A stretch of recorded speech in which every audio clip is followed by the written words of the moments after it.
Hi, this video will go over the steps required to set up a database and create tables to keep track of trips for Big Red Bikes. It will also cover how to add entries to said tables. Firstly, I'm going to assume that you already have an account with a third-party server that gives you access to MySQL and PHPMyAdmin. I already set up my account with 000webhost.com, and they give me access to both these programs.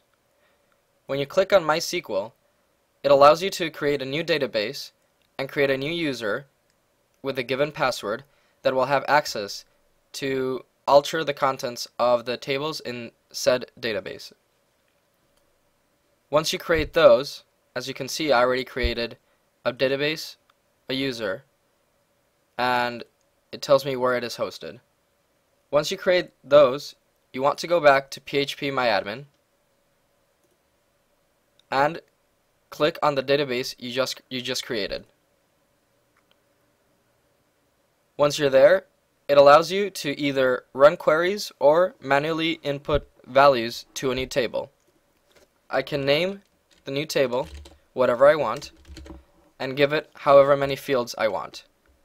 Once I press go, it gives me the names, the types, and any other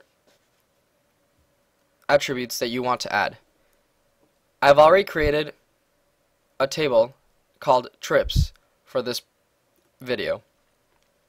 It has 8 different fields with pickup location, return location, pickup time, return time, net ID, student, and ID. ID is a special field because it keeps track of the trip number of any given entry. So, now that you either manually set up the table or run a query in here, a query will look something like this, where you create a table, give it a name, give it the database name, and give it the fields and any attributes. Once you create your table, you're ready to add things, entries, to your table. You can do it manually through here, but that's not really very useful because we want to use it in a website. So what I did was set up a very rudimentary website that does just that. When I go to register.php, it lets me plug in a username and a password and an email address. When I give it my name and set a password to Cornell and I click register, it tells me my account was successfully created. Now, when I go back to my database and I click on the trips, I can click on browse and it will show that the student name was Juan and the net ID was Cornell. Everything else was null because it was not specified. Now, how exactly did this happen? Well, we can look at the code for register.php.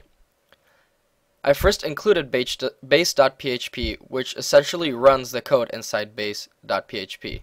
The only thing base.php does is identify the host, location, the name of the database, the name of the user, and the password for that user, and connect to that database. Once we're connected, we go into a series of if and else blocks to check if the user put in something in his username and in the password, then we'll run specific code. If either of those or both of those are empty, then it just displays the first message that we saw. Register, enter register below, and a couple of entries for the user. Once we click on the submit register button, it goes back up into the loop and runs this code inside.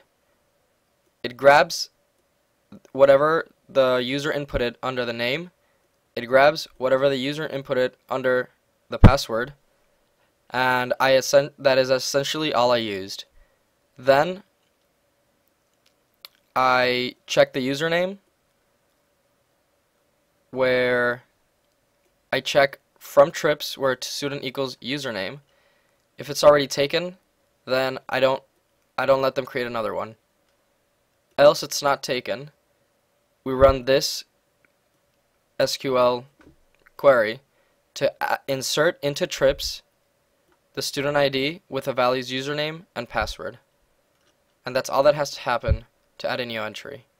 Obviously, when you implement it fully, you want to have pickup location and pickup time, and when the user returns the bike, you want to update those values to wherever the ending location and ending time was.